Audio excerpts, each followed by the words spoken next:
Bonjour à tous, vous allez voir, aujourd'hui ça semble plutôt bullish, en tout cas sur Ether on semble tourner vers le haut, sur Solana c'est pareil, sur BTC on est sur quelque chose de pas mal, on va essayer de voir tout ceci ensemble, j'espère que vous êtes prêts, on est parti.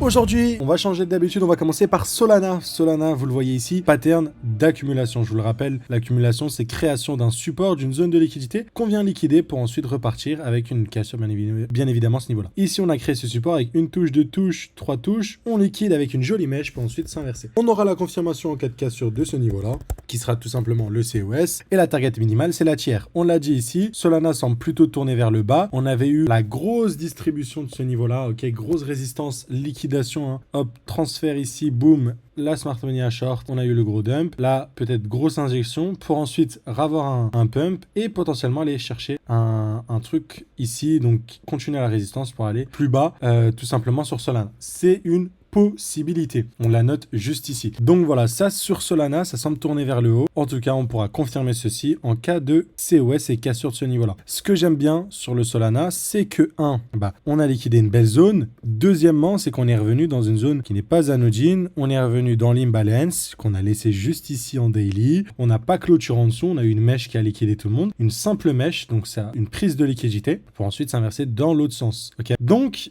hier, on parlait je crois qu'on était ici à peu près, on parlait d'un Solana plus bas, on parlait aussi de ce niveau de Fibonacci, on a dit voilà, on peut vraiment s'approcher d'ici, voilà, on a eu ce que je voulais, et on peut même aller en plus petit time frame pour être un peu plus minutieux, et se dire qu'au final, on est revenu dans ce bloc baissier, globalement, donc dans cette demand, pour pouvoir exploser dès à présent à la hausse, ok, vous l'avez vu, juste ici. La target, c'est la TIA, donc ce niveau-là, et quand même, du coup, ça nous ferait un Solana qui pourrait bien exploser, et depuis le bottom, déjà ça ferait quand même 38%. Et on l'a dit, je pense qu'on peut revenir du coup dans ce bloc aussi à l'origine du dump. Et donc c'est celui-là. Donc autour des 175 dollars. Je pourrais l'affiner, donc j'ai la flemme juste de remonter la time frame, mais voilà. Ça donnerait une zone comme ça. Donc première piste de profit ici, deuxième à peu près ici. Et en vrai, le trade vaut un peu le coup si on avait réussi à rentrer ici. Là, vous allez voir que si jamais je place mon stop loss ici, je pourrais le placer ici, sous ce lot-là, viser ici. Même comme ça, vous avez vu que le trade ne vaut pas le coup, un RR de 2,59. En tout cas, moi,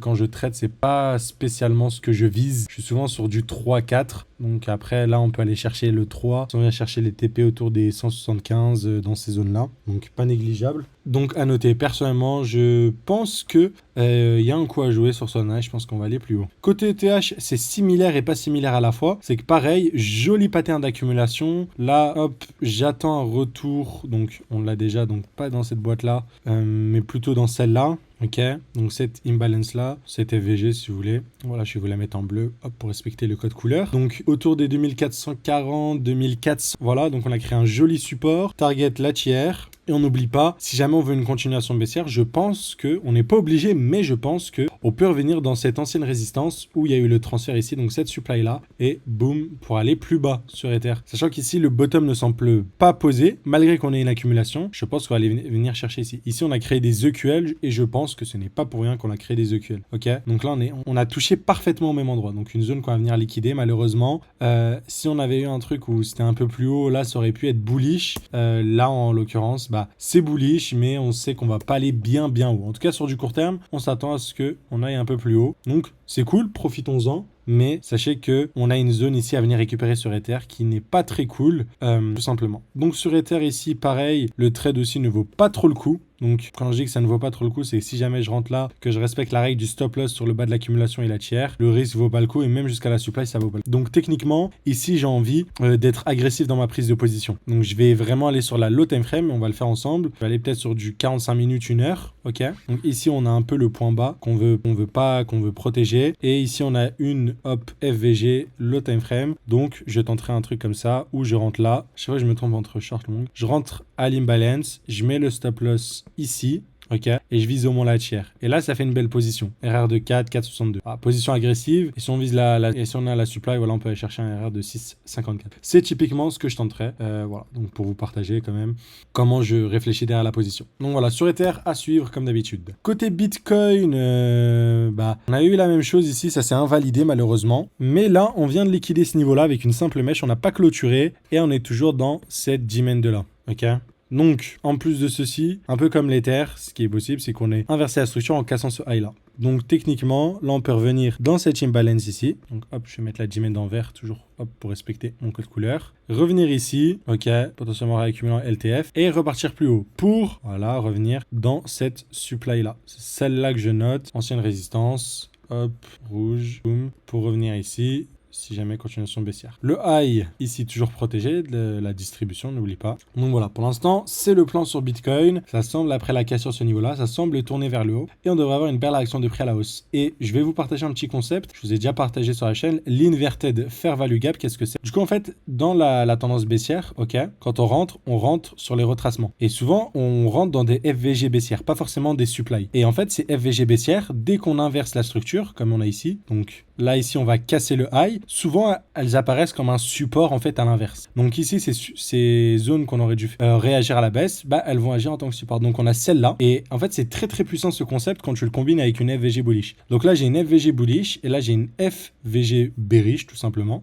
Bref, du coup, pour vous la faire simple, hop, je note ce niveau-là. Donc, quand l'FVG bearish est en concordance avec celle bullish, on appelle ça, c'est un concept d'ICT, je crois que c'est le BPR, Balance Price Range, je crois que c'est ça. Je suis pas sûr de l'appellation, bref, Inverted Fair Value Gap, BPR, on s'en fout du nom. En tout cas, on sait que ici, c'est des zones qui, je le répéterai jamais assez, ces zones-là, FVG, Supply, Demand, c'est pas des zones qui vont absolument être infaillibles, surtout les FVG. Par contre, c'est des zones où on peut s'appuyer dessus pour observer une réaction du prix. Ok. Donc, en gros, c'est possible qu'il y ait une réaction du prix. Et si on veut une réaction du prix et une entrée optimale, j'attendrai du coup des niveaux ici ou celui-là. En tout cas sur BTC. Et si on veut être en concordance, hop, ici, on peut utiliser des Fibo, des trucs comme ça, la G-Main, mais voilà. En tout cas, c'est à peu près ici où je pense qu'on aura une réaction du BTC à la hausse, si jamais on est bullish. Par contre, si on casse tout ça, ça vous donnera l'indication qu'ici, bah, on n'est pas bullish et qu'on va pas aller chercher ces niveaux-là, potentiellement, G de 1, et du coup, que ça risque d'invalider nos scénarios d'accumulation sur sol ETH, tout simplement. Je prépare un épisode complet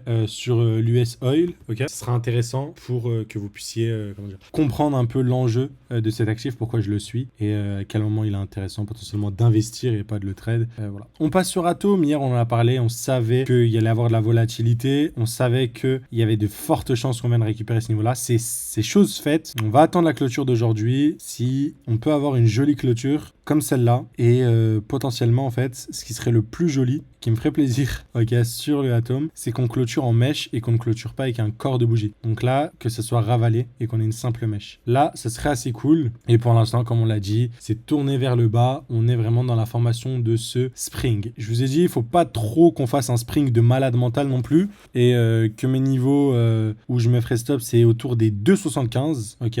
Donc c'est, voilà, j'ai quand même laissé énormément de marge. Mais voilà quoi. Après, si on commence à avoir un truc disproportionné comme ça, faudra faire attention. Mais voilà, c'est quelque chose qui est envisageable. Je dirais que pour l'investissement, tant qu'on n'est pas à zéro, ça invalide pas votre thèse, hein, qu'on soit clair, c'est ce que je racontais hier. Mais voilà, sur Atom, on est sur une zone qui est assez folle. Et sur le market cap, ok, dont j'évoquais, on a liquidé les EQL. On a liquidé ces EQL, donc à voir ce qui va se passer. Sur la clôture au moins weekly, ça pourrait être intéressant de suivre la clôture weekly du Atom. Et donc, voilou. Ceci étant dit, en parlant d'accumulation sur BTC, c'est potentiellement ce qu'on est en train d'observer. Je pense que vous connaissez tous le pattern d'accumulation de Wyckoff. Donc, je vous le trace juste ici. Donc ça, c'est le bas du range avec hop, la résistance ici.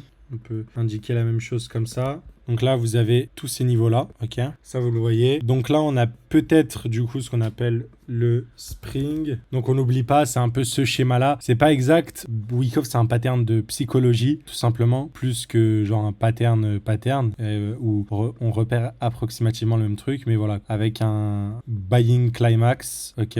Buying climax, secondary test, uptrust. Là, on descend. Donc il y a plusieurs variantes, mais ici on est sur un spring. Et là, on serait sur un test, ok. Donc un test que vous voyez juste ici. Ce qu'on appelle là. Donc en gros, si on suit le truc, c'est voilà, on sort du spring, on reteste, on revient sur le haut de la résistance, si vous voulez à peu près ici. Je crois qu'ici c'est last point of supply ou support. On range et ensuite hop, on break à la hausse ce truc là. Donc si jamais le test tient, ok, donc on voulait la retour aux 55 000 parfait, peut-être 54, un peu en dessous, mais à partir de là, en tout cas sur BTC, on doit repartir, on ne doit pas casser un peu cette zone là et on pourrait être sur du coup la validation de ce long pattern de réaccumulation de week-off. Ok, donc à suivre, mais du coup c'est positif pour les crypto-monnaies en général. Si on a quelque chose comme ça pour ensuite repartir, ce sera un peu une conclusion de ce long range qui dure quand même depuis un certain temps. Si on regarde ici, ça fait environ 180 jours tout de même. Donc on verra bien ce qui pourrait se produire. En tout cas, tout semble tourner pour le bon, pour ce pattern de week-off. Je vous ai dit, c'est la psychologie. Là, on est dans le truc où il y a de la peur. Les mains faibles transfèrent la valeur aux mains fortes, au composite man. Ok, le composite man, du coup, c'est la smart money, les opérateurs intelligents, le composite opérateur. Donc là, c'est intéressant de voir toujours qu'on soit dans le fear. On repassera bien évidemment dans le grid, etc. quand on cassera ces niveaux-là. En tout cas, c'est un pattern d'accumulation qu'on suit. Tout ce dont j'ai abordé, donc, notamment Sol ou ETH, c'est des choses que j'ai partagées aux élèves de l'école GAZ Composite. Donc je vous invite à vous renseigner dessus et si jamais vous voulez apprendre les Smart Money Concepts, allez sur gazcomposite.com. Il y a plus de 2000 lecteurs, vous pouvez recevoir du coup sous 3 jours. Ok, donc chaque jour vous aurez une vidéo donc du début de la formation des Smart Money Concepts pour apprendre les bases de cette stratégie. Mon prénom, email et voilà, vous aurez directement ça. Bref, voilà, en tout cas on a tout suivi du côté BTC, ETH, donc c'est cool. Côté Arweave, on est potentiellement sur les dernières zones avant de repartir. Ok, donc je vous le montre ici. On est potentiellement sur les dernières zones. Déjà, ça ressemble bien à l'accumulation qu'on a pu voir sur beaucoup d'alt, ETH, Sol. Ici, on a liquidé pas mal de monde et on n'a pas laissé de QL ici. Ok, comme on le voit sur du daily. Hop, donc j'aime bien. On a liquidé la TL, on n'a pas fait de QL ou quoi. Et à partir d'ici, on pourrait bien potentiellement du coup repartir beaucoup plus haut. Donc en tout cas sur Arweave. La target, pareil, de cette longue accumulation, c'est minimum ici, les 49 $. Ça fait presque plus qu'un fois 2, soit 40% environ. Sur du mensuel, pour regarder la globalité du truc, c'est attaquer l'ATH. Si on suit un peu la cyclicité du truc, on est potentiellement du coup dans cette phase-là. Et là, on a le retracement, donc qui est long, certes. Là, on était quoi sur 3 mois, même 4 mois où on n'a pas trop bougé avant une grosse bougie mensuelle. Là, on est peut-être sur les derniers instants. Je vous ai dit qu'on peut avoir... j'ai une dernière zone d'achat à 14 $, mais dès à présent, ensuite revoir cette phase de croissance qui serait du coup qui pourrait corroborer avec BTC. Voilà. En tout cas, ce qui est difficile avec ce marché-là, c'est qu'on ne peut pas prévoir trop longtemps. En vrai de vrai, sur du court terme, c'est intéressant et assez simple de repérer les zones où le marché veut se diriger, les patterns qu'il crée. Mais voilà, sur 6 mois, à tout moment, il y a BTC qui recrée une distribution et ce que les propos qu'on va tenir ici changent. Ou pareil sur Arweave, je trouve que là, on va avoir un rebond cool, mais ici, on va distribuer et ça changera du coup la vie que j'en ai. Donc, c'est ça qui est compliqué la plupart du temps de forecast à très très longtemps et c'est